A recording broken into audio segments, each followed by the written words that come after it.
Okay.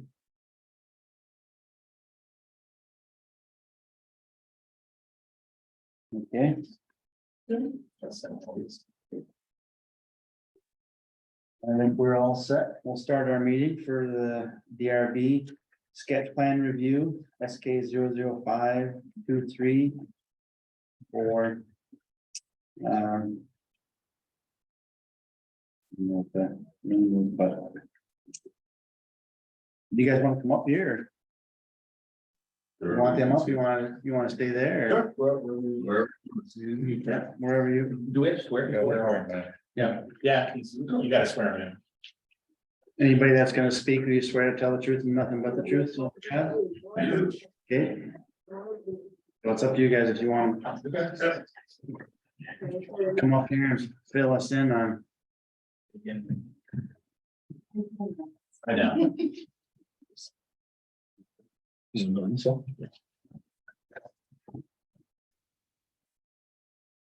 No.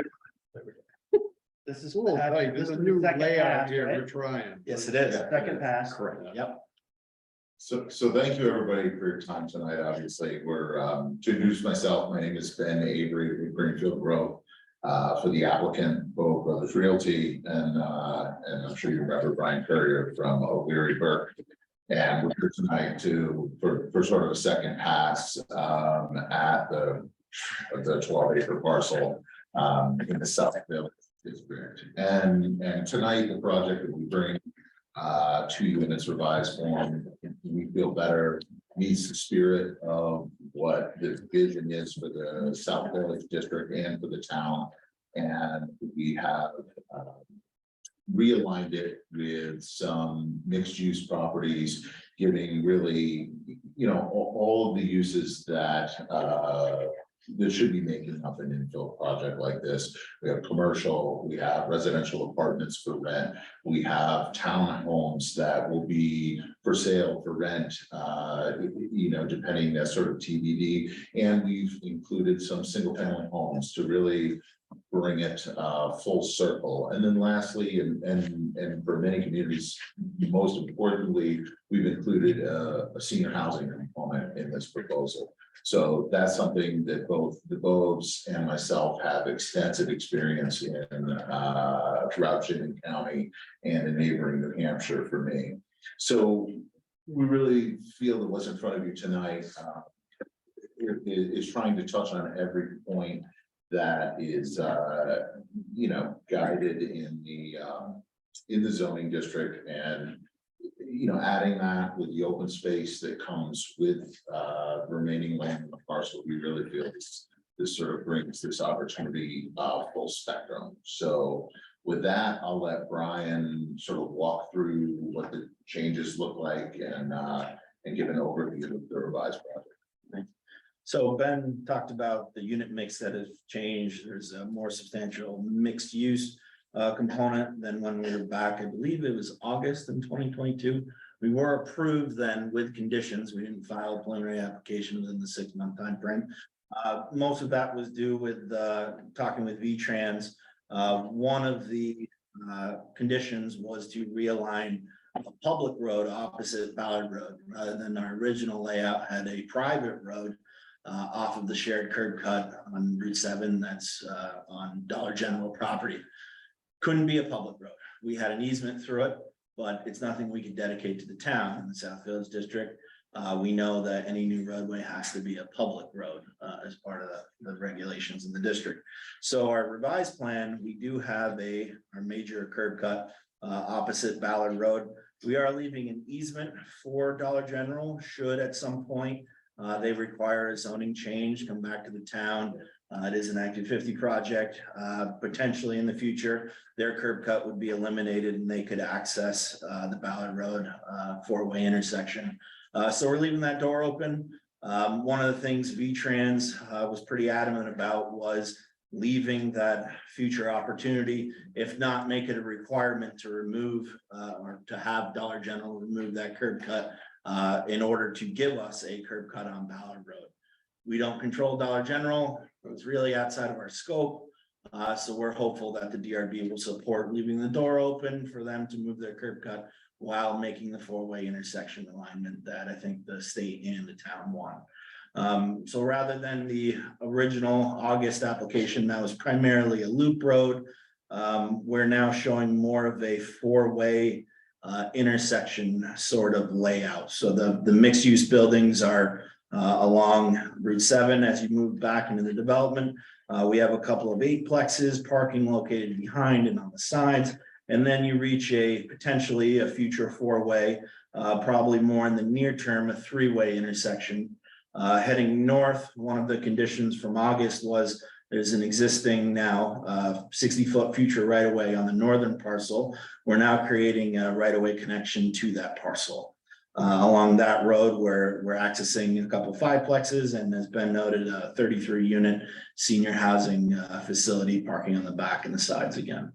We're also showing another dead-end connection to our eastern lot line. Now, there's no existing 60-foot right-of-way there. However, it is also zoned South Village. So just because it's not as far along as the process as maybe the northern parcel is, it does leave that blocked network of streets that you would expect for downtown or the South Village district to potentially have.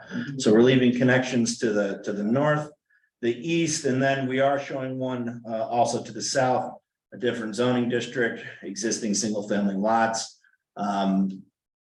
Probably more in the future, if at all, if that connection ever gets made. Another from an engineering perspective, change in order for an increased density of 45 units back in August, we're now up to 66. We've changed our water source from private wells to a public community water source. So obviously there's testing and more requirements that come into permitting and designing a system of that nature. But in order to get the density to a place and serve a 33-unit senior living facility, we felt going the public community route was the only option for a layout like this. Have you already tested the well for that, or you believe there's that kind of volume there? There are a couple wells that have high yields on the property already. We understand that there's some work to be had as far as testing requirements for that system.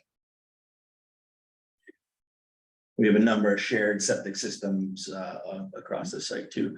The more suitable septic soils are mostly located to the eastern side. As you can see, things are concentrated in that area.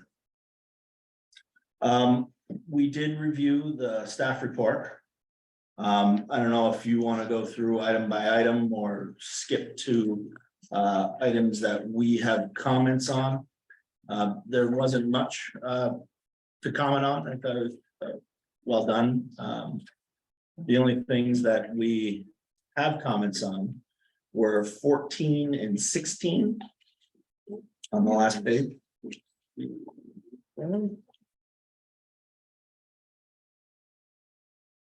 So number 14, vehicular traffic, it basically deals with the dead ends that we're proposing. So on the northern side, we're showing the road basically going to the senior living facility and stopping. We should have at least a turnaround there. It will be a public road to be owned and maintained by the town. The plow truck's going to need somewhere to turn around until that roadway continues north. So we're fine doing a turnaround there, no problem.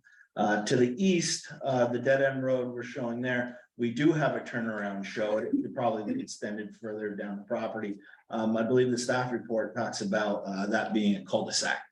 Now, both of these roadways in the near future, or hopefully in the more near future than the southern connection, will be extended onto adjacent properties or have the potential to be extended onto adjacent properties. Cul-de-sac is more impervious, more of a final end product for a dead end road. So we would just like the DRB to consider turnarounds, either hammerhead or a 90-degree turnaround rather than cul-de-sacs.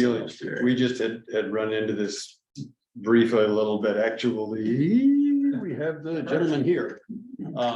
We had noticed that we'd had a few new fire trucks and they're larger. Okay. And so the backing around of those was taking a whole lot more area. Okay. And if you have a lot of trucks on site, that gets to be a real problem. Mhm. And the idea that we were switching to cul-de-sacs is so they can come in, make a circuit and Okay, can pass each other. okay. So that was just a better, safer layout for things like this, because I have no problem getting a turning template from the fire department, and if we can land on a 90-degree or a hammerhead that works for them. You know, we may be. It's in our, it is online, it's in our, we do have an updated driveway and roads policy. Okay, So all of the information is in there on what the radius of that needs to be and everything.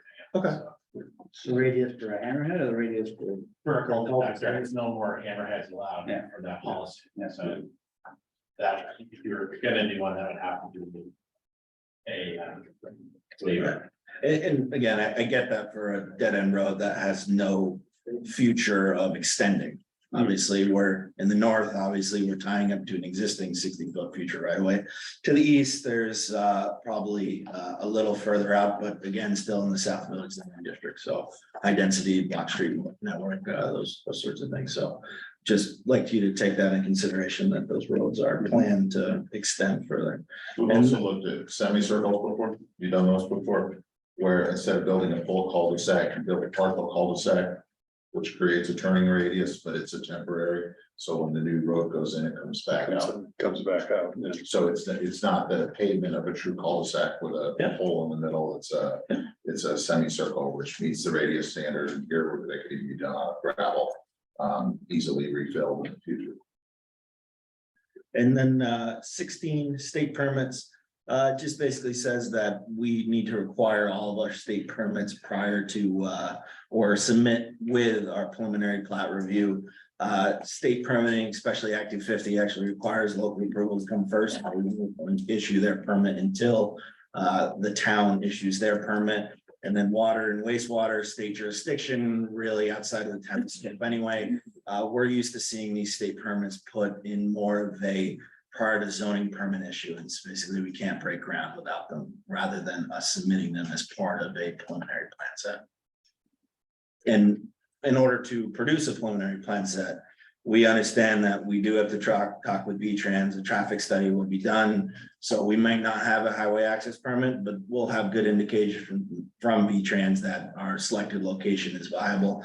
And also with the public water source, the source may be or may dictate the kind of density we can get on the parcel. So we will have that permitting along the way, but again, probably won't be issued by the time we do submit preliminary. So we just ask that that be pushed to a zoning permit issuance So rather. have you already had a discussion with V-Train about the road across from Ballard Road? We have.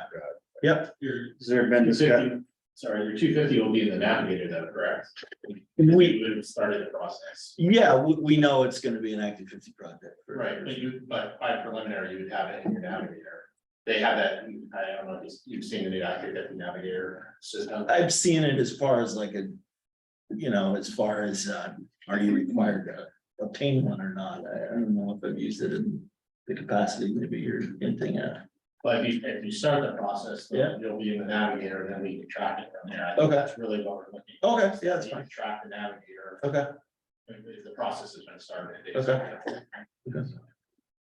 So you haven't started anything with Act 250 yet, is what you're saying? We have not, no. And did V-Trans say anything about traffic light at that location? Has there been talk of? They said we have to do a traffic warrant analysis, but we are hesitant to spend the money to produce a traffic study without having a sketch plan approval and general town concurrence about configuration of roads. It is fairly significantly different, we think, in the positive as what we submitted in August. Yeah. Public roads and really the hiccup we've had with V-Trans is what I mentioned earlier. They're hesitant to give another curb cut to our property with the Dollar General curb cut already being our form of access. As I said, it's not on our property. We don't control it. We have an easement to use it. But in order to dedicate a right of way to the town, it has to be on our property. So we can't use that curb cut and meet your zoning regulations. And aside from that, they want it opposite Ballard Road. The town wants it opposite Ballard Road. Everyone wants it opposite Ballard Road. But we can't force a Dollar General to close their curb cut. That's this, all we can But do it is, looks like you're using their curb cut, because you've got a road going there, going to that access, so is that in fact what's happening? I mean, is that part of that? we're Are people gonna showing, be able to drive out of this parking lot and leave the Dollar General through that access? my expectation is that preliminary, we won't be showing a pavement connection to their driveway. All of our traffic should be utilizing the four-way intersection. They shouldn't be using well, we don't want both forms of access there.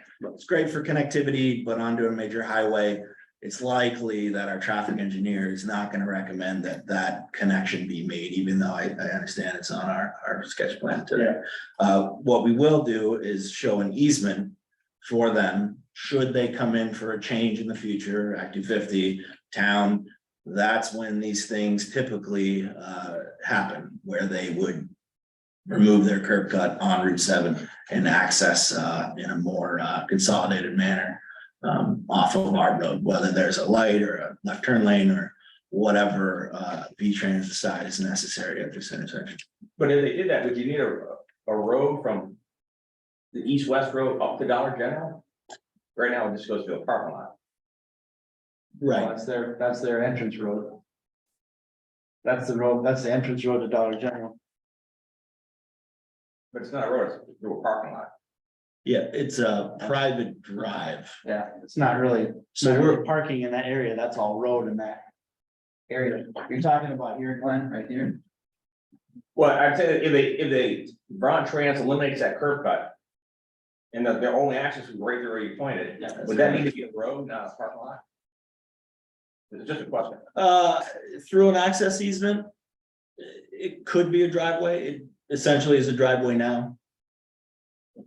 I just, Yeah, no, it's a good question. Someone we can consider for sure, whether it should be a right of way, probably not a town 60-foot right of way, but it could be. There is some space there to do something a little more cumbersome. And is there any reason that the road can't loop around the senior housing and connect to so there's a loop right there? Is that? There wouldn't be room. Lot 6. Yeah, I'm not sure. Lot 6. So you're saying connect down to, Well, you're gonna end up having to put something there if that road, because that, additionally, that road's gonna continue on, but if there was traffic flow around the building all the way around. I don't know, I mean, I thought at one point the fire company wanted to be able to get access to all sides of the building as well anyway, but. If that road went all the way around the building, that would seem like it would kind of kill a couple birds with one stone. yep, so that jut out in our property line. See, just the east of the Dollar General building, it's probably a Yeah. 15 by 30-foot Yeah. rectangle there. Yeah. That's their septic system. Okay. So we would have to relocate that, and then our access easement, if you see on their driveway to the southern end of their property, Yeah, you can see a little dashed line, probably 30 feet to the north of it. That is the extent of our access easement. So we don't have an access easement to the eastern side of their parking lot into the eastern side of their building. I don't, No, I'm not talking about that, I'm talking about connecting this road. Yeah. With this parking lot. oh, yeah, okay, I'm sorry. I thought you were So talking So about. you've got access, because that gives you turnaround ability here, which eliminates the turnaround, I believe it does anyway. Yeah. And it gives the fire company 360-degree access to the Yeah. building. And Yeah. it gives you a little bit more traffic flow. Yeah. Uh, Yeah, that's something we consider for sure. And sorry, right. My understanding from conversations, there's another easement through the back of Dollar General, is that true? Correct. Okay. So behind Dollar General, that little, right, like almost where their Oh, yeah. septic is. Yeah, There's yeah, an showing easement easement through there. that right there, correct? Yeah, you might be further. Closer to the building? Yes. Okay, There's an isolation distance too from a paved surface to a septic system too, so. yeah. That I think it's may on be paved what that right there easement- now anyways. Yeah, well, it is on the western side. Yeah. On our side, I think the easement's probably a no impact or no impervious surface easement would be my guess there. But if we are able to move the preliminary, obviously it's subdivision, there will be a plat showing in detail all existing easements that are located on our property.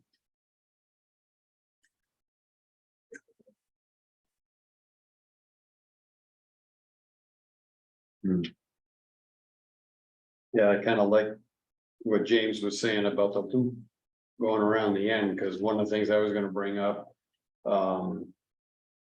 The intent of the parking behind the buildings Mhm. is view shed for the most part. Yeah. And unfortunately, with Dollar General's parking lot there. The Route 7 view shed is the parking lot of the, so I was wondering whether those two could be just swapped, but it wouldn't work with the loop. Yeah. Um. So that's just a thought. Yeah.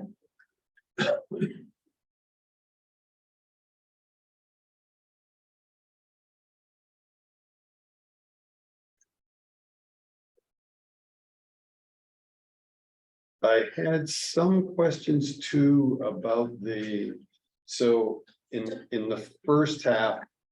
Off of Ballard or off of Route 7 there, you have sidewalks both sides. Yes. But then oddly enough.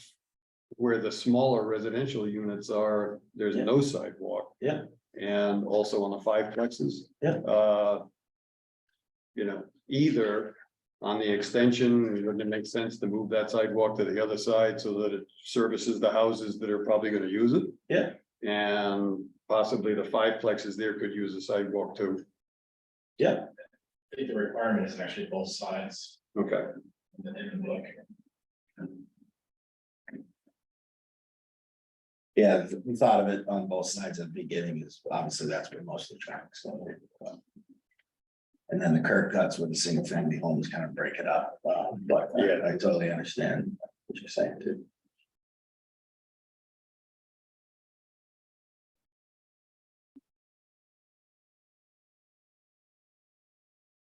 and it gets a little bit, I mean, I realize it's a little bit preliminary, but. Looking at the well shield on the big lot there. Mhm.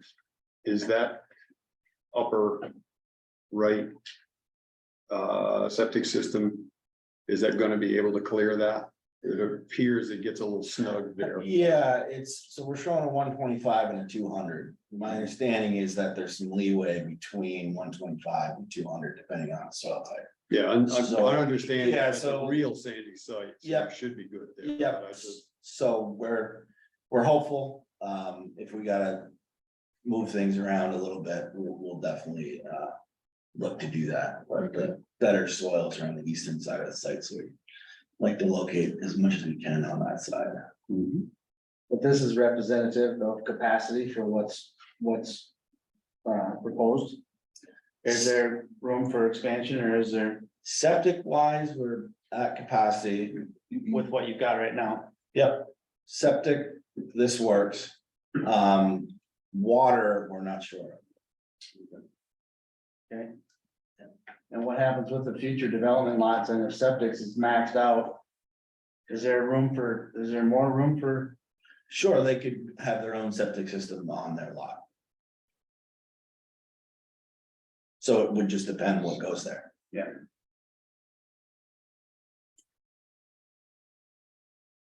You're talking about lot 6 and 9, right? Yeah. 6 and 9, yeah. 9 until that road goes to the south, like, as I've been saying, it's a different zoning district, they're established single family neighborhoods there. The likelihood of that happening in the near future is, I understand, much lower, so lot 9, you know, whether that becomes open space or maybe it could. Contribute to some septic capacity for more units on a second story of one of the buildings or something like that. 9 definitely has less potential until that road is extended through the southern properties to the north and to the east, more likely again, but lot 6, if we do loop a road around there, it would take most of that potential away. And I know there was some talk about a park. I know there was. Yeah, conversations. I don't know we if kicked there was that around conversations before. we had with you, but Yeah. did you guys ponder that at all? Yeah, so before, when we were in with private wells. There was less density Yeah. But there wasn't as much of a clear open space either. Yeah. You see, this is the one from August. There was some open space in the middle of the loop, but there really wasn't a designated open area. Now with the public community water system, you're not allowed to put impervious surfaces within either 125 or 200. So by going the public water route, we get more density where we're gonna build and leave more open space where we can't put anything. But that, whether or not that space gets, could it have some features on it that are allowed within a public water system well shield? Sure, but it wouldn't be, could it be a parking lot, for instance? No, but could it be like a play structure? Yeah, I think they talk about salted services, so like, like a pickleball court or something, or, a playground or something like that, I think would be allowed.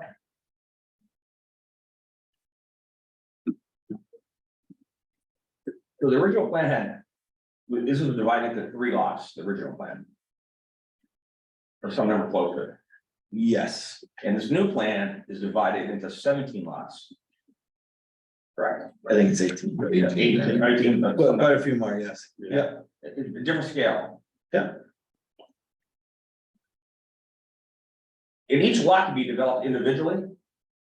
It could be, yes, yep.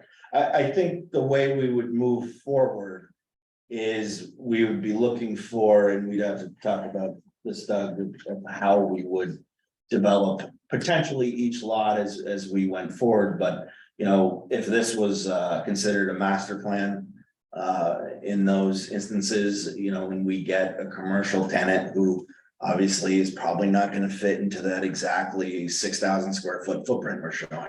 So likely there's gonna be some kind of site plan amendment that would get filed to show exactly what would be built there on lot 3. We can get closer with the residential because that's not as much built to suit. We can, we will know what kind of single family homes and what kind of 5-plexes and 8-plexes and the senior living facility that we get built, but the commercial stuff likely will require some kind of amendment in the future. So do you guys have a phase plan in mind of how things would progress? I mean, where do you foresee starting? It's gotta start on Ballard, it's gotta start with our curb cut on Ballard Road, that stretch of road. Likely we go to the intersection and all the way down to the single family lots. We haven't put a ton of thought behind it, as you can tell, but I think there's an argument for putting most of the road in from the jump, but I think opening up that initial section of road and then looking at, which sort of by economics and demand, what comes first. Part of the reason for putting in that first section of road is, I'm sure everybody's here is aware of the housing crisis.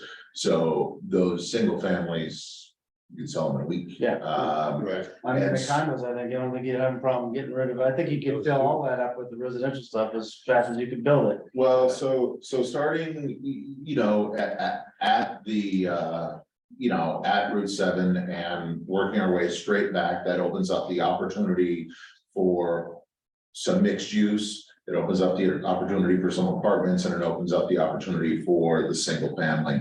And, economically, when you're doing a mixed use development like this, it's always nice to get a product on the front end that you can just go. And that helps fund the completion of the balance of the infrastructure. And you're talking, that product is what is that product on the front end to draw people, just so I can? Is that, I think is that a commercial? the 6 houses right out of the gate, and then one of the larger scale buildings on the same road. Residential stuff. Yeah, will help. Yeah. Help get things going, yes. Have you talked to And I any can see- commercial people about anything about, is there people that are, is there anybody interested? I think it's a strange time, for commercial, and we have had some organizations express interest, but it's hard to gauge until we know what the what is. And once we have an idea of what that is, and we're going to be limited by, by water and sewer capacity. So it's not as if we can put a cheesecake Eddie's in there. Like there's going to be some limits, to some level of either, service oriented business, but like a large sit down restaurant will work. So that'll make the space a little harder if you build it first, but if you can also vet a build to suit client, then we can tailor it to it. So getting an idea of what we're doing, and once we're moving, then we can work on who it is might work the best there. And we don't know for sure that somebody may not, I mean, we envision it as a mixed use project or mixed use building closest to Dollar General.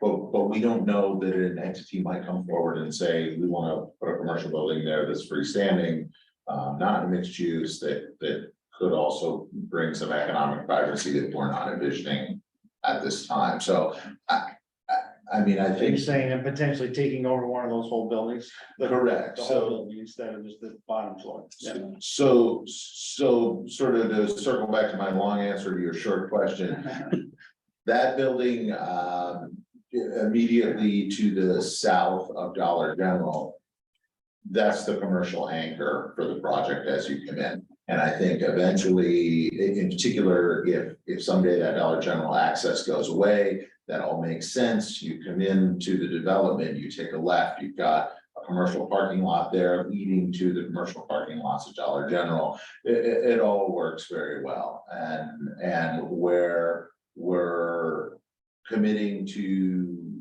the commercial in that space, we would probably hope to have the latitude to not eliminate it, but change what it might be based on the demand. In that scenario, just it being a little obvious to me on the drawing, the amount of parking that's available for Dollar General and the amount of parking that would be available for your building, should that be a large anchor sort of a situation. There's only but there's maybe 8-10 spaces there. It's 18, sure. There's 18, well, but doesn't that also help with the other building? There's 18 in between them and then 23 behind the second one. Oh, okay. Yeah. And again, so some of this depends on use.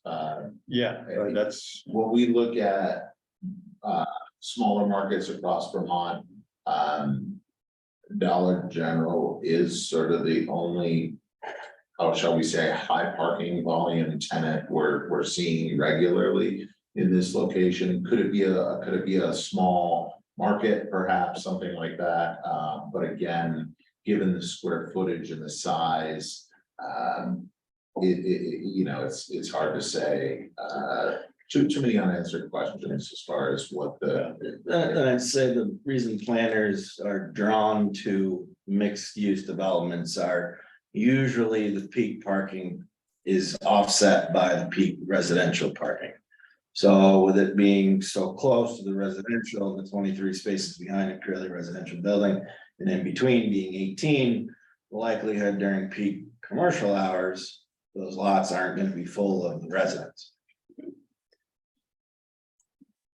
So it's likely we may, if we do get a tenant and we can propose a specific use on lot 3, you may see a shared parking analysis dictating that or showing them. And is there room for expansion on that building? I don't know what lot that is, but the one that we're talking about. Lot 3. Lot 3. Yes, that, it seems like there's quite a bit of room. I can't quite see everything on. Yeah, no, absolutely. I think that could be configured in a number of ways. I think there could be some additional parking. There are a lot of opportunities. Part of what concerns us is we've seen in other parts, if you've driven through Winooski or Five Corners, some of the blessing and curse of mixed use housing right now is you can build it in the apartments upstairs will kind of offset the cost of the building to a certain extent, but then you've got empty commercial that just sits dormant sometimes for years. And so it's more interesting to chase a potential commercial partner who comes out of the ground with you. The end product is better, the refit to the building is easier, you're creating something, and you as a board are reviewing a finished product as opposed to sort of what we can wedge in there afterwards. So Right, and then with two-story buildings, obviously the density of on-site septic and on-site water. You're not getting those four-story buildings you may in some of those other municipally utility served communities, so. And do you see there's more flexibility? I mean, obviously, it doesn't take much to see that all these buildings are sitting empty. In these other towns, I see all over the place. Is there a benefit from your side of things to go to a company that wants to do it in the fashion that you're talking about? Does that raise your odds of getting somebody in there and not having that thing be vacant, or? I do think it makes it much easier to approach a potential tenant with a bit of a blank slate and saying, this is what we're envisioning, but it's not built yet, so we can modify it to suit your needs.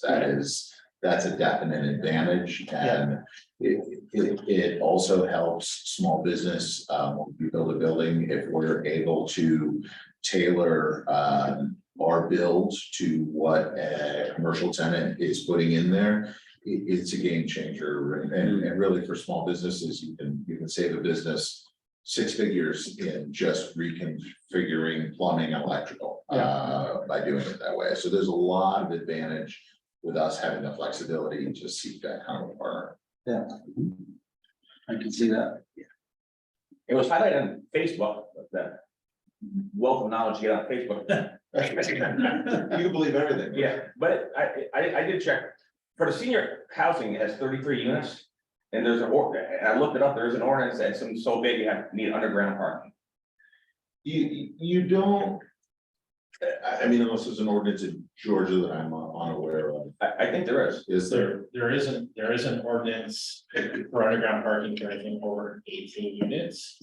But then there's been another discussion, and I don't know, Keith, you can speak to this, but there's been a conversation about the fire department not wanting the underground parking because it's difficult to fight. Is that my understanding of the conversation? Chatting with us about any of that, but it is. I mean, it creates a higher hazard to get cars and stuff under there, and they create their own hazard of being inside a parking garage, so to speak, but there hasn't been a lot of discussion. We know how many stories They're all 2-story. the 33 unit housing's 2-story. That's my understanding, right? I do believe that. It's 130 by 64, 8,000 square feet, 16. I believe it's 2. Generally speaking, senior living, we're seeing, and I have projects in Burlington and Heinsberg, and even the 0.25 trip ends per unit that we give senior housing is a lot. We don't like.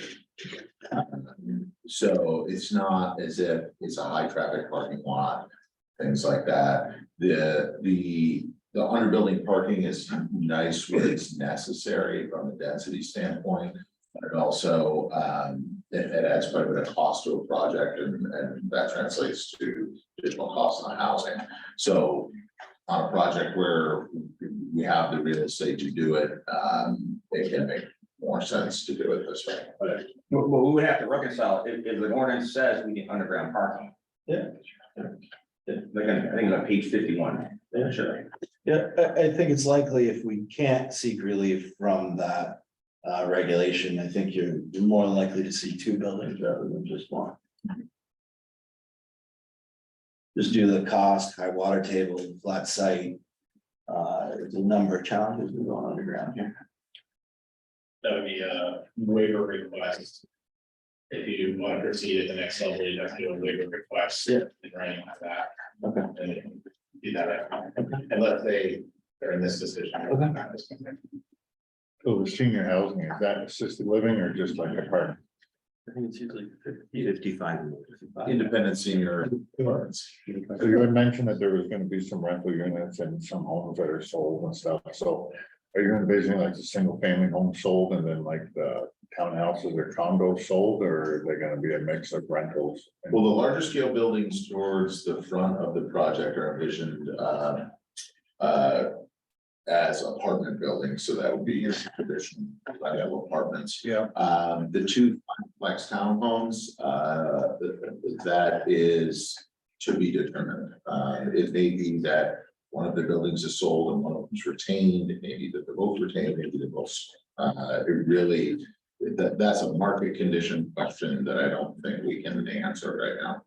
But the single family homes are planning on selling. Single family homes, yes. Now, those include a garage also? I didn't. What we're showing now, yeah. That is- yeah. I think the idea there is a 3-bedroom product, 1900 square feet, but something that is, I don't know what a reasonable price is in today's market, but as reasonable as, as reasonable as new construction. Are those 3 stories or are they 2 stories as well? They'd be maxed. Max 2 stories? Yeah. And the senior housing, is that something where somebody comes in, they build that and they would run this, they would run the senior housing, or is that, do you build it and you rent it out to people that are 55 and older, or do you sell it to, how does that? What Both is that? are in the business of owning, actually, both Rick and I are in the business of owning retained senior housing. And that model is one where it's not a managed care, it doesn't provide services, but there's sort of a light touch maintenance piece that comes with it, and then also some coordination of third-party services, which is helpful for seniors and folks, helping outside service, third-party services come in, whether it's VNA, visiting nurse, or running some level of activities through either a movement focus group, or believe it or not, share yoga is a thing. What? Share yoga in the senior communities. I'm not even sure what I'm gonna check for. There's actually a whole host of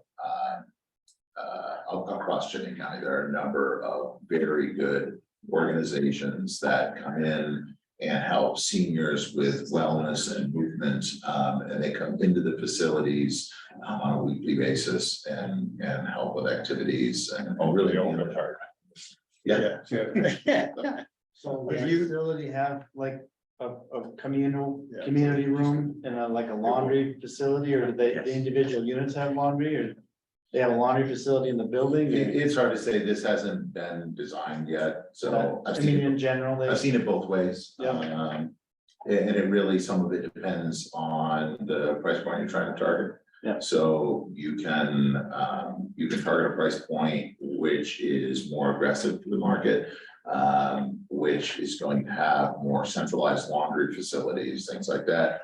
Or you can hit a price point that's a little higher, but provides, higher quality of living experience. So, and this one hasn't been designed yet, so it's hard to answer those questions. But typically they have a space for a community space that, the building's gonna have that for. And just for clarification, these are rentals or? Correct, they're rentals. I have a couple of questions that I'm sure if you want to take up. Yeah. When Thomas Palermo is one of the others down in the back corner, is asking about a privacy noise fence between the properties. Yeah, I think whether it's a fence, we understand that coming back with a preliminary application will require a landscaping plan. Whether that's dense evergreens or could be a combination of the two, whether it's a fence or plantings. The DRB, I know will likely weigh in on those sort of things as we move to preliminary, but for today, we don't have that level of detail. But you're saying you're not opposed to, I mean. You've got categories for those kinds of things Yeah. that happen in the plan. So we also have, this kind of needs some clarification, this for section 5.2B2D. Backing onto backing onto the streets. Yeah. And that's gonna be kind of, in fact, with the 6 houses located there. And I don't know what you're doing on the drives for we talked about that a little bit, I think we were doing the same kind of drives. Yeah. But there's no room necessarily for a car to turn around before it gets out onto the street. So they would be backing directly into the street, which is not allowed in that area. So we talked a little bit about this, which might be, and I've seen other developments where you would pull these closer and put the actual driveways behind with like a driveway behind the houses. All the drives would be in the backside. Okay. But that this is gonna become a public street, is that what we're looking at? I think it's required to. I think the South Village District, any new streets have to do public streets. Pretty sure that's on in Black Walnut, right? That was that one over there. I believe that was the plan. Right. So is that- there that- a reason that the houses just can't be brought back a little bit and like a little turnaround, put in each driveway? That's I'm just bringing that up as one of the discussions that is like forward is that how to handle that, because that's. Like a hammerhead, I guess. Yeah, hammerhead Yeah. driveways Yeah, would it's like a- solve the just so you issue. can- Right, just so you can turn around. An inexpensive way to Yeah. sort of manage the problem. And how to handle it on the fiveplexes. So the fiveplexes, that all parking underneath? No, the fiveplexes are a townhouse product, and that's one that we probably could address with a rear loaded parking. Yeah, so Doug brought this up. Driveway showing up. Right, Doug brought this up when we were chatting about our plan. So we're showing driveways on the single families.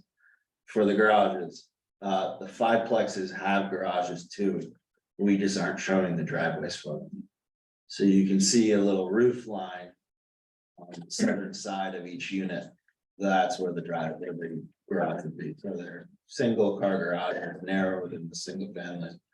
But right now, those are proposed to be accessed straight from the street, like the single family. The driveways. Is it even possible to have the garages in the back? Is that even a possibility to do that? You know what I'm saying? If you had. Definitely more of a possibility than the single families. Single families would be problematic, but maybe in between the fiveplexes, we could put an access drive. Well, actually, what I would do, we've done it before, I would move the sidewalk to the other side of the street.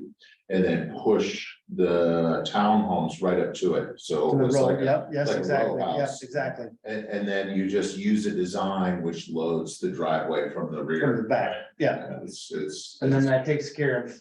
Well, you would have Takes care of sidewalks on everything. both sides of the street, right? Right, yeah, you saw it in. Yeah, this is. Yeah. I think we. Well, they're being street. Yeah. I think we have to be between 8 and 16 feet, I would say. So we're showing There's a max of 16. Right, so we're showing a max of 16 now, Right. so we can move it 8 feet closer. And maybe there's an access drive that comes in between the two units that loads them Well, you can back. move, well, the house could be. Yep. A lot closer, because you're showing Yep. that back farther too. Right, so- yep. Either it comes, the access road comes in between the two fiveplexes, or maybe it comes from the single family side of the road. It could do either. And there was a question about on-street parking. Oh, are we showing any here, bro? I don't. No. Yeah. Are you, and is that showing the 24-foot wide road? I believe it's drawn to town standard, yeah. Okay. Yeah. We'll obviously make sure right away is whatever public works standards Yeah. are, we'll. There's a new document on. Okay. Okay. Okay.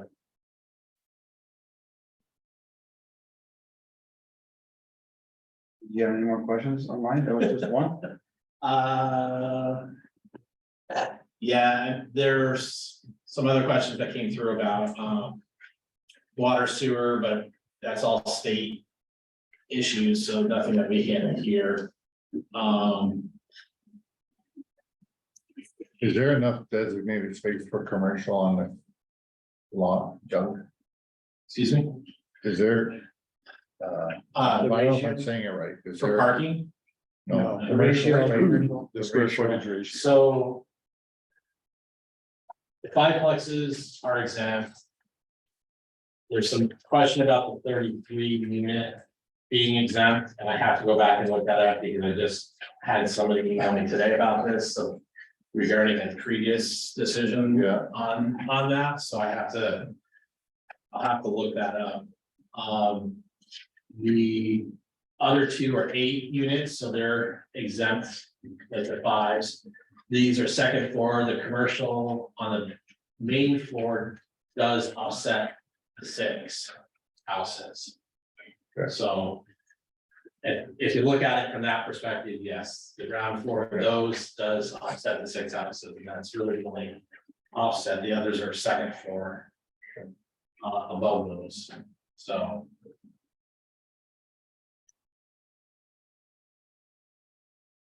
There's another question popped in my head. Where are you guys at removing the old building stuff? Weren't those supposed to be gone a while ago? Was there a deadline on that for those to be gone, or was it you just? We had that discussion. I wasn't part of that first decision, but I think Greg, you mentioned it was a year. To have them removed. Is that- Well, there was I mean, you guys were already working with the state on the asbestos abate. We did that, yeah, Oh, so that's all done then? for the building that we took down, which was the meeting center or the greeting center. And we had Eric Labarge come in and he did all his.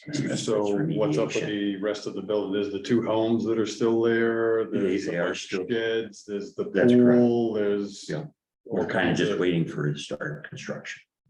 There's no asbestos in those buildings or anything? We haven't checked those buildings for asbestos, just the greeting center. Which So why did you check the green center and not the other ones while they were there? someone wanted the wood inside. No, it was like a knotty pine. Yeah. And they took it for their hunting place or their cabin. Okay.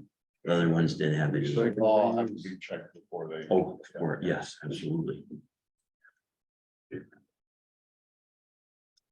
Is there any questions? Tony? Maybe it's on the drawings, I can't see it from here. Stormwater runoff. Where is it going? Yeah, so we're over the half-acre threshold, so the state stormwater regulations kick in. So we don't have a designated pond yet. But they are infiltrative sands. We do expect to infiltrate stormwater on site. We just don't have a spot designated to it, whether we can do it in multiple spots, smaller practices kind of spread throughout. Or whether or not it gets consolidated to a single stormwater pond. We just haven't worked out those details yet, but we will obtain a state stormwater discharge permit for the project.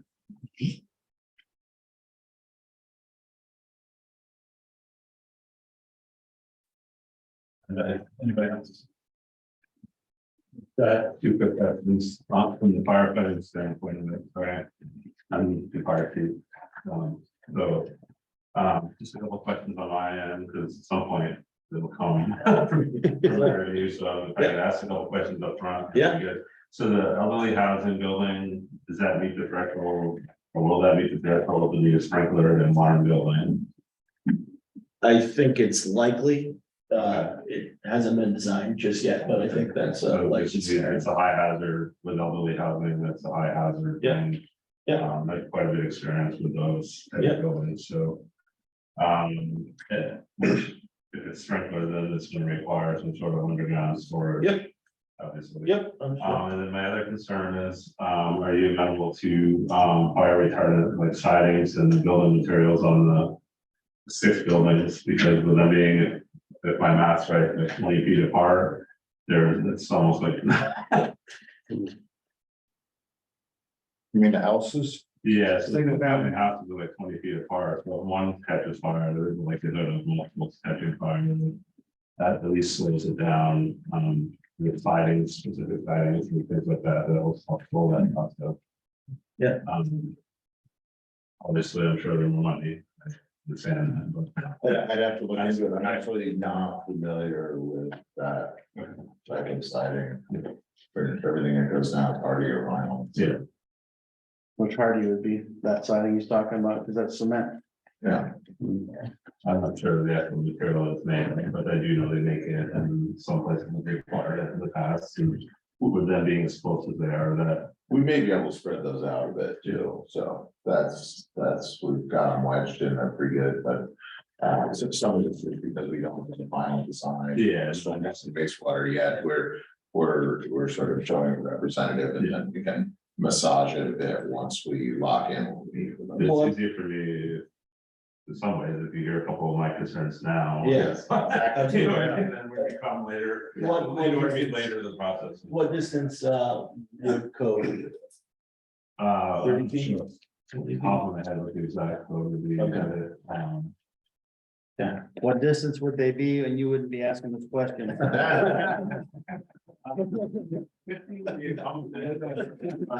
Yeah, really. Stop. Yeah. It's, they don't want us to respond all of it. Mostly you. And a little bit on the cul-de-sac thing that was discussed earlier too. So the concern here is if this was a municipal system, which obviously it isn't, well, it can't be at the moment, right? Well, there'd be less truck traffic because they can hit a fire hydrant and lay in, and there's less truck traffic. With the way we have to fight fire in the town of Georgia with no municipal water systems, we have to fill the tankers, and they have to be able to keep moving, or else the process goes. So that's why they call this second. Okay. Okay. So you're saying this doesn't apply in that scenario with a municipal water system on site? If there was a municipal water system with fire hydrants there, it would make our life way easier, but that's not, Yeah, that's not. it's feasible. a You know? public community water system. Yeah. So it's not municipal. Yeah, yeah. Can it contain, you can't put hydrants on that kind of a system? Unlikely, not without a water tank. They'd have to have An elevated water tank. Most likely. Unlikely. No, the reason for the public community water system is not fire flows, but it's more on the amount of people being served. Yeah. Once you serve more than 24 folks consistently, you get kicked into that category. So it's more contamination testing requirements. Yeah. Fire.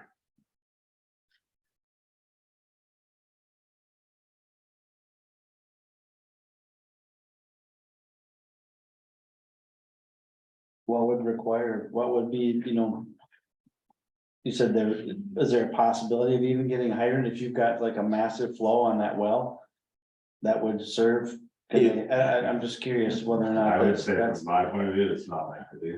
That's not, We can fill waters up to 1,000 gallons a minute. With one truck, that's not even, that, you know what I mean? So to get that off of wells would really surprise me. that yeah, okay. they'd have Well, extra I'm just curious. I think if it's if the community or the senior living facility is sprinklered, Yeah, it would require storage capacity and a fire pump and all that. that's gonna be something within that building, though. That would be good to that building.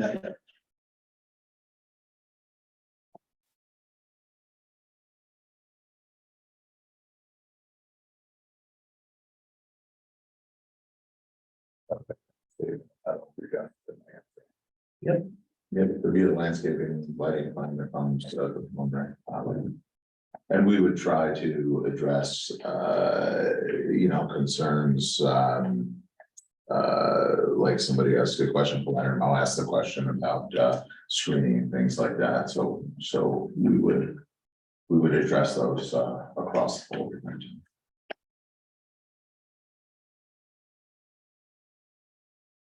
Just a offhand, going back to the fire thing there. Do they ever put dry hydrants when you're doing wastewater, not wastewater, but stormwater ponds? I've never designed a stormwater pond that's a dry hydrant.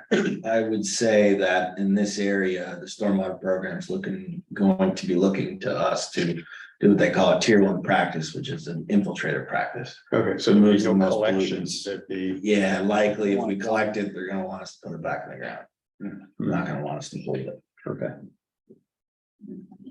Thought that might be a two birds with one Yeah. stone deal. Oh, well. I've only seen that one time. It's not a common thing to see. Yeah, And it was a pond. It was. Yeah. already there, kind of, yeah. All right. Yeah, but you don't really want to hold water for too long. Yeah. And you got mosquitoes and.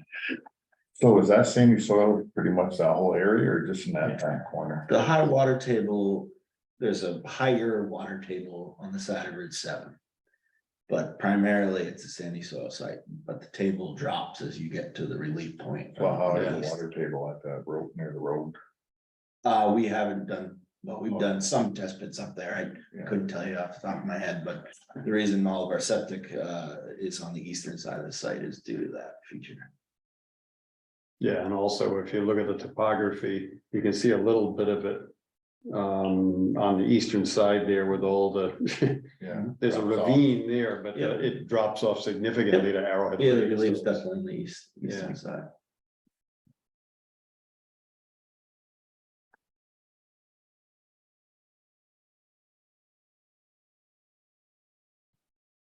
There was no part of the property that went down to the lake, was there? The people are in between. Yeah.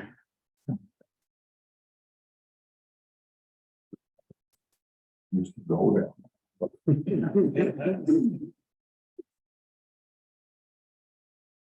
They go down between there and. Yeah, it's steep. Yeah, I know. Used to ride my bikes on through there and when I was a kid.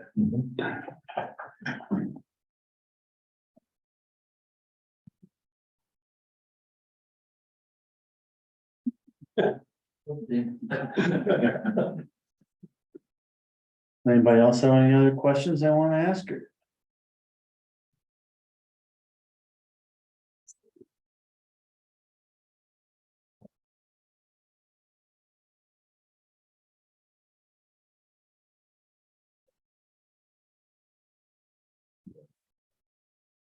No,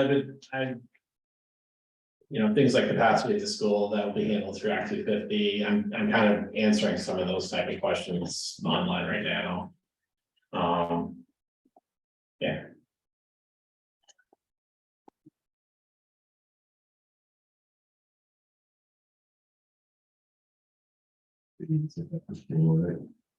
Minus half of the units with back to school. There's all that. When I was on the board, there's a whole formula depending on Yeah, if it's an apartment, if it's a single family house. right, The yeah, formulas never work though when you calculate it out, so.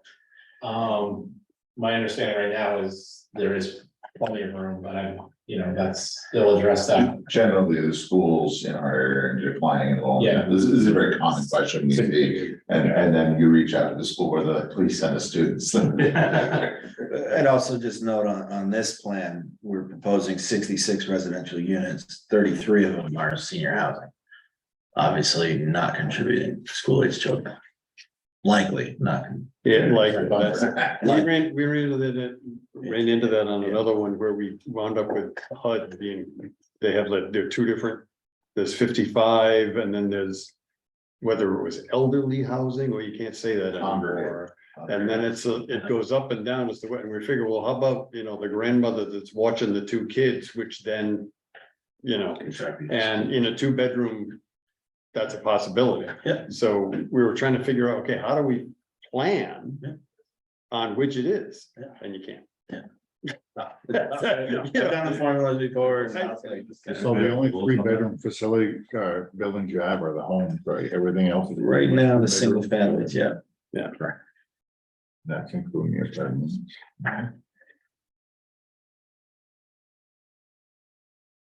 most of the senior facilities have rules on kids living there?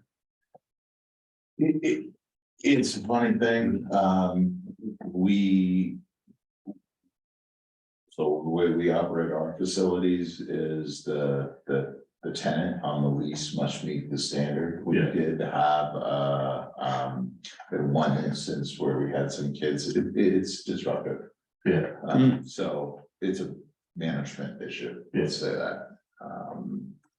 But Yeah, but that people expect when it's elderly housing that they're not gonna have kids, and then it's like, who comes to visit? well, in non-subsidized housing, you just make it in. Well, that's the other, yeah, it's You, the, you say you can't have a guest for more than 14 days, you can't have, people under the age of 18, then the probably you can. so you're saying pretty much that this wouldn't be any sort of subsidized housing, or? No, I don't see this as a subsidized housing project. It's, if it was, there would be some sort of nonprofit. Right. I'm sorry, is that just for the senior living or just the whole 18 subdivision? I think the whole subdivision is probably market rate. I don't see a world where, again, you can't, it's hard to have subsidized housing in a portion of a building, and we don't really see Georgia as a community that's in great need for subsidized housing. I think it's a community that needs housing. So it's none of this is, self-running golf course stuff. This is housing that's appropriate for the market. But it is market rate.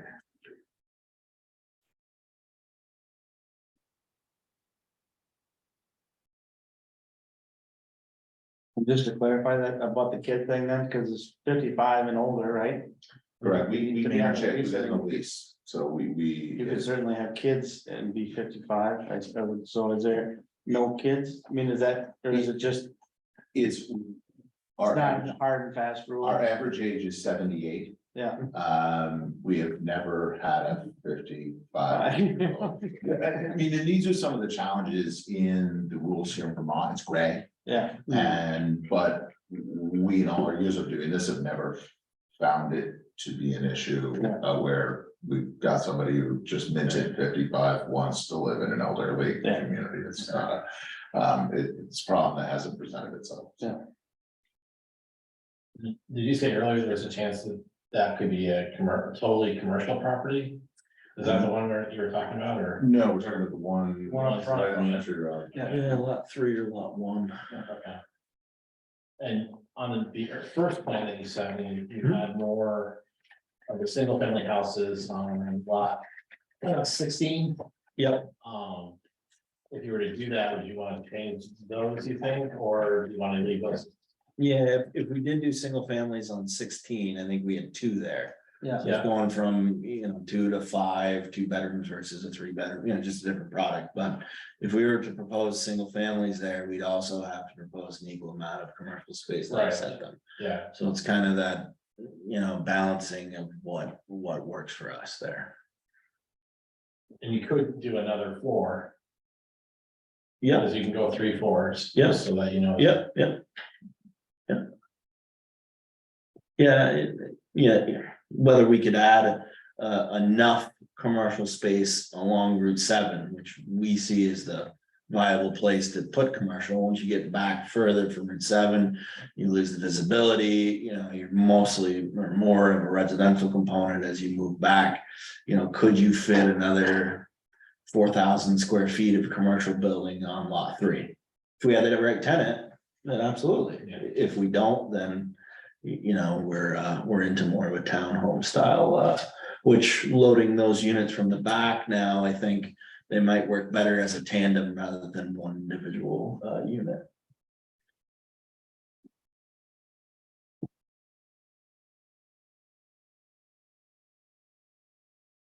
And the only other one I have is the parking. So I'm not sure where you split the parking lot for, what is that, lot 4? Yep. Because you're gonna come up one short. Yep. On the 33 unit. Yeah. But then you're over on the lot 4 parking. Yeah. So I didn't know if there's a. Yeah. Look at that connection, how that all. Yeah, and with it, you know, it's a sketch plan level, Yeah, no, so that's- yeah, I as just things are wanted to- changing and moving, you know, I'm sure we had it right on our first rendition of the plan. As things move around, you can lose track in a sketch level, but we'll definitely make sure we have, we meet the minimum standards for the town. Whether that's moving spaces or moving a lot line or however. is Yeah, I best mean, to fit. you could, I don't know what the distance is, but you could probably, if you had another walkway connecting to the building. Yep. Because you have the spaces Yep. on lot 4, that's more. Basically, these two buildings have more parking than they need. Yep. So. Yeah, and some of that will be driven by, you know, what commercial tenants we wanna Right. allocate for.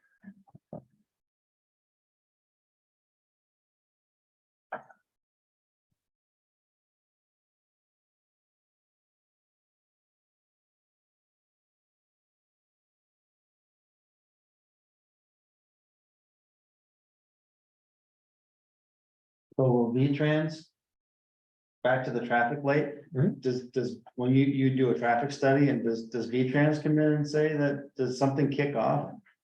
So there's a traffic light warrant analysis. Yeah, It's a fairly detailed and comprehensive study. We'll likely contract with a traffic engineer yeah, in order to do this study. So the warrant analysis, whether you meet all of the warrants, and there's a variety of them, there's a 4-hour warrant, an 8-hour warrant. So it's not just, there's a lot of traffic at peak times. It has to be consistent throughout the day. There's a lot of, V-Trans doesn't want to maintain a traffic light that doesn't meet all of the warrants for a traffic light. So they won't let us, even if we offered to put in a traffic light on a state highway unless we met all of the warrants. okay, So that will be come on, that determined, study, that will be determined by a traffic study with input from V-Trans. and is that part of the Act 250 permit, or is that? It will be, it's both, so they issue a highway access permit to work in state right away. Yeah, And then separate, and aside from that, they, criterion 5 in Act 250 is traffic study, traffic. Yeah. yeah. Okay, And just in case people aren't looking at the chat online. If you put your questions in the chat window, I can either answer them or ask them here. So if anybody's got questions online, there's quite a few people online, so. okay.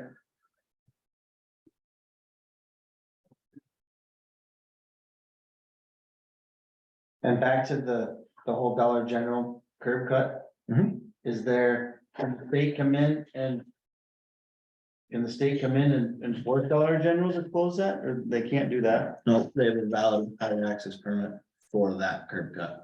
They got it about 20 years ago. Where there's a bite of the apple is if they ever come in to make a change before this board, if we provided the access and the easement. This board could say you have to move your access, but it would require them to come in and need something from you. And is that what, does V-Trans want that? Cause I mean, it seems like it Any seems like. conditional use change on that property will have to be transferred before it comes to us. Mhm. They have to be I transferred. believe it's under Act 250 jurisdiction too, because it was part of the original. But can V-Trans force them to shut that? They can force them to shut their access down and force them through this? If they propose a change, a substantial change, now just coming in for a sign permit probably No. wouldn't trigger it. But if it creates a nexus, I think is the term. Dollar General's not there anymore. Yeah. Zoning changes, especially when you're dealing with multiple owners, don't happen overnight. It takes time for these things So to, then would that mean that parking lot becomes a road? as it's currently oriented, that parking lot would be essentially their driveway. Okay. And that's nothing, I mean, you guys can't really, that would just be up to V-Trans when they get to that point, they could shut that down. Cause it doesn't seem to be, I mean, it seems to be advantageous to have that just separate. In this scenario to me, but Well, I was just thinking Any then what, conditional use does they this. won't be able to back out onto a road, right? That, well, that wouldn't be considered a road, that would still be considered a driveway. Is the parking lot wide enough, is what I guess I'm saying. It's 24 foot wide. We could expand it to 30 or something a little more spacious. Yeah, but then it becomes a non-conforming. we're road. talking about the parking lot that's on either Yeah. side of what that road would be going to Dollar General Yeah, at that that point. kind of gets dicey.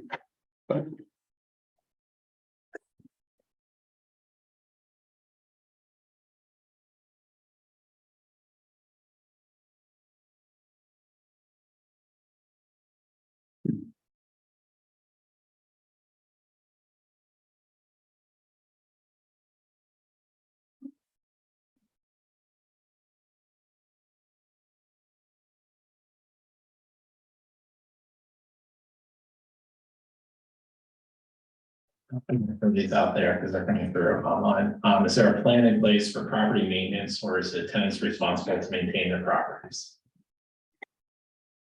It's not really in this setting, but if you want to answer that. There would be a property maintenance plan like there is for any other. You have an HOA. You'd have an HOA, you'd have, you know, individual. You know, you've got individual homes there, obviously, that's you know, those are standalone, anything that is an individually owned residence, but the rest of it would be centralized management on plowing, landscaping, all of the related. And do you see that being like one company taking care of the whole property, or would there be like, you know, at one point you said something about selling those condos off as a building? Did you say that, or? No, they would be sold off individually, and that creates an HOA. Generally, in this large organizations, like the ones that we have in other parts of the county. We have oftentimes your landscaper is your plowing crew, Yeah. you're plowing the summer, landscaping in the winter, you do an annualized contract. And they just take care of it all. This whole prop, I mean, you, one out there. Correct, you wouldn't have individual people doing different buildings, it would. Single family lots might be on their own, but Yeah. But everything else would be done by one entity or two entities, the summer and winter. And that would go for the commercial side of things too as well, I mean, that would just be all handled within that same, under the same. Generally, we create HOA or a property owners association. Yeah, And then that master property owners association will handle it. And then there's, you know, in a situation where you have singular ownership, it's easy. In a situation where you have individualized ownership, so if you have condos that are individually owned, or if you get a commercial tenant on the front side who wants to own their own building and buys the lot, then you still, everybody just contributes in to the same centralized plan. Another question that's come through, and I think it might have been another one of this one. Removal of the current buildings that are on the property and taking care of. Kind of, I guess, what I would say is the landscaping there, because everything's kind of gotten overgrown, and there's been a lot of conversation around. That part of maybe a plan around taking care of that, so. I think generally speaking, we remove that stuff when we mobilize for construction and you know, that timing all. Because oftentimes your infrastructure company is your demolition company and. There are also some issues as to how we handle some of the ordinances we have in town for derelict properties. Okay. Just saying. Yep. And we're happy to address that if we need to. You may need to. No problem.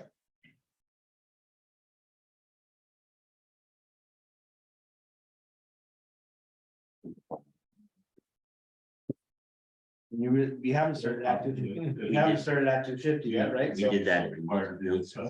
you haven't started Act 250 yet, so do you have a, you know, what does a timeline look like for going through, I mean, is that like, are we talking like a year? I mean, is it gonna take you guys, how long do you think it's gonna take to get through Act 250 I'd say a year is at minimum? a minimum, yeah. Yeah. I think. Oh, sorry, go ahead. Alright, so turnaround time for the town from sketch to preliminary, we know is 6 months. Likely, we're gonna need to ask for an extension and be in closer to 9 to 10 months. What we're hearing.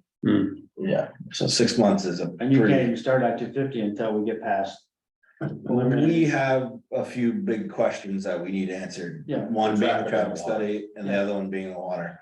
The water is gonna generate the density, which you need to know what you're gonna build in order to do a traffic study. So they're kind of interrelated and. The V-Trans isn't 100% on whether or not they're gonna give us a curb cut opposite Ballard Road without requiring the Dollar General curb cut to go away. Yeah. I guess what I was getting at was the timeline, I mean, somewhat of a realistic timeline, which seems as though, I mean, we could be into the 1 to 2 year frame that you guys are even breaking ground. I think that's realistic, yeah. You know, I mean, so I think that, and that goes to the position of the property right now, I think that if it were to sit like that for another 2 years, it's only gonna get worse. And it's, you know, then everything's just gonna keep getting, as far as the town and the people that have to look at it all the time, are gonna increasingly get more and more upset if it goes on. If it's realistically, which I think it's, you know, not unrealistic to think that you guys aren't gonna break ground for 2 years, so. You know, in light of that, you know, where could we go to get things into a point where, you know. I understand that We're gonna talk to the the fire chief. efficiency of waiting until, you know, you're gonna have an excavator there, but, you know, we're not talking about a month here, we're talking about a couple of years, so. Well, perhaps we can work with the zoning administrator, we can get the asbestos piece rolling, and then I think there's a conversation to be had with the fire department as well. For training. Yeah, For training. to get rid of the house. Like you're saying, it's more goodwill to kind of get in there and clean it up. Absolutely. Right. Yeah. I mean, it would go a long way just to, you know, because it's very visible. I mean, it's in the center of our town and everybody's, you know, everybody's going to the market, so they're going by it all the time. So if there's visibility there, it would be money in the bank. for you. Points well taken. Is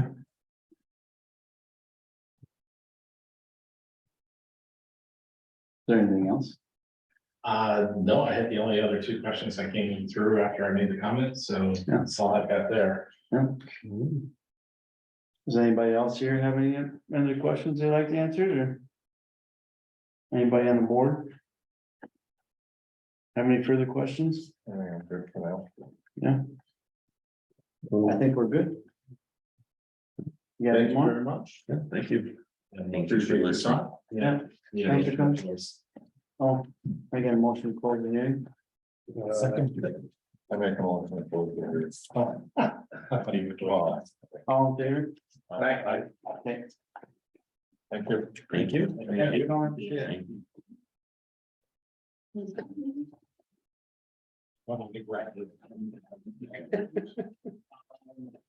Yeah, and just make sure which one. Yeah, that one you can take. This is an old sign. I feel like it's all the color.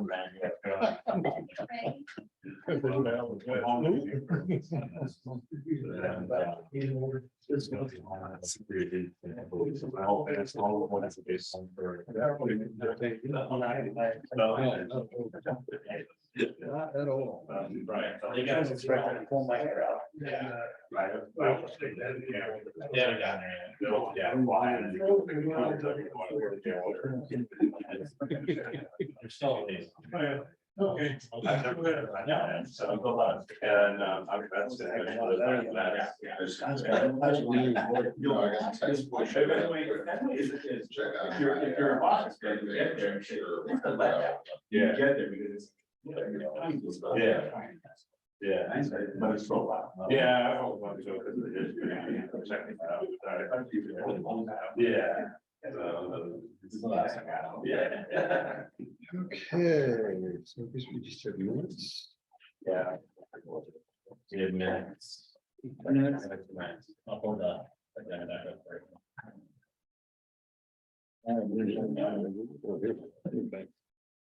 Back up for you. That's the decision.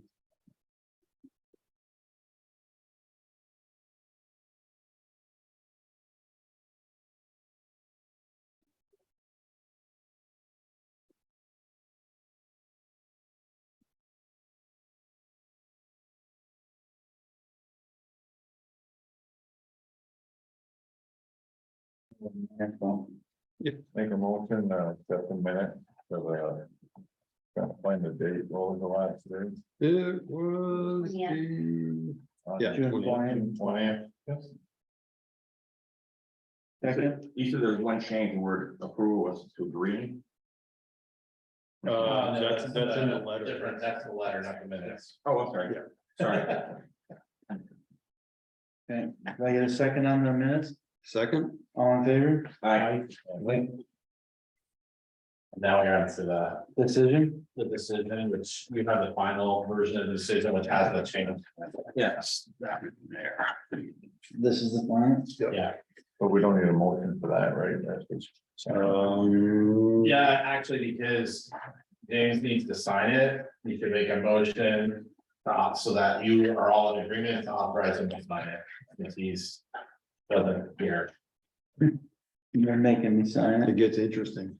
Wait, it's a So- motion for James to approve it, To No. sign to sign, right? sign. We're assigning, we're asking him, we're tasking him with signing. Yeah. Okay. Wanna make a motion? No, you guys better get this right now. You're tasking me. Go through this with a fine tooth comb, make sure I'm not gonna get in trouble. Oh, we don't mind getting you in trouble. I know. Not a problem, but that's yeah. Second. Wait, who first did? I did. Sorry. Then first. First did. I like that. He first did. This is- And then Bill, you seconded. Yeah. Very good. And everyone says yay. Yeah. I, Captain. Oh, You want me to sign this? Send that? Yeah, just cross her name out, put your name in and sign it. It'll be great. Yeah, and it's. Stay.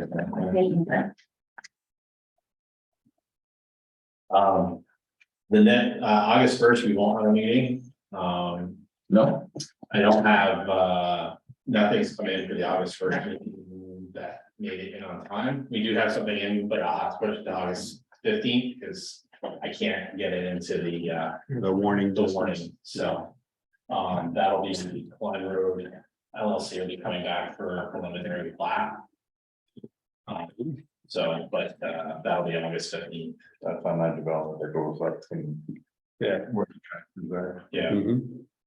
So we're off till the 15th then. it'll be off till 15th unless you guys just want to convene or something. All right.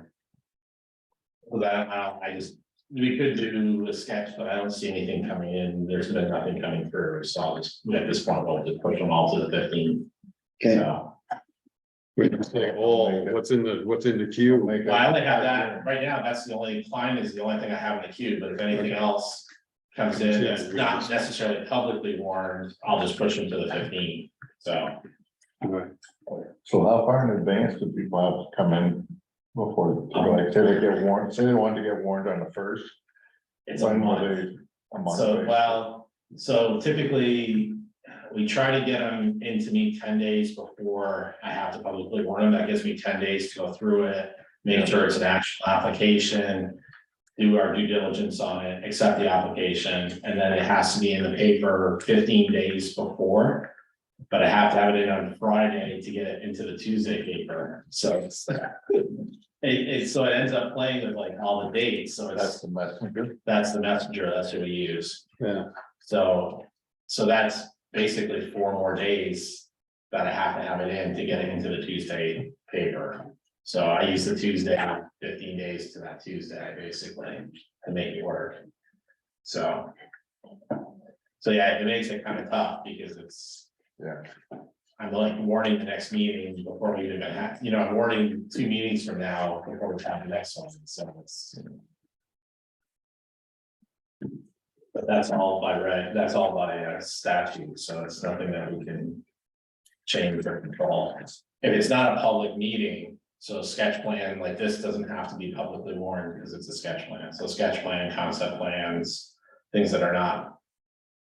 Those are really, I think, the only things that's not a public meeting, publicly warned meeting, doesn't have to go that way. So,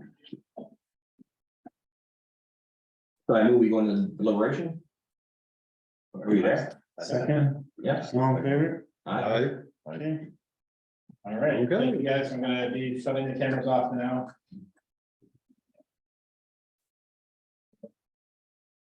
My mouse is not like, all this stuff.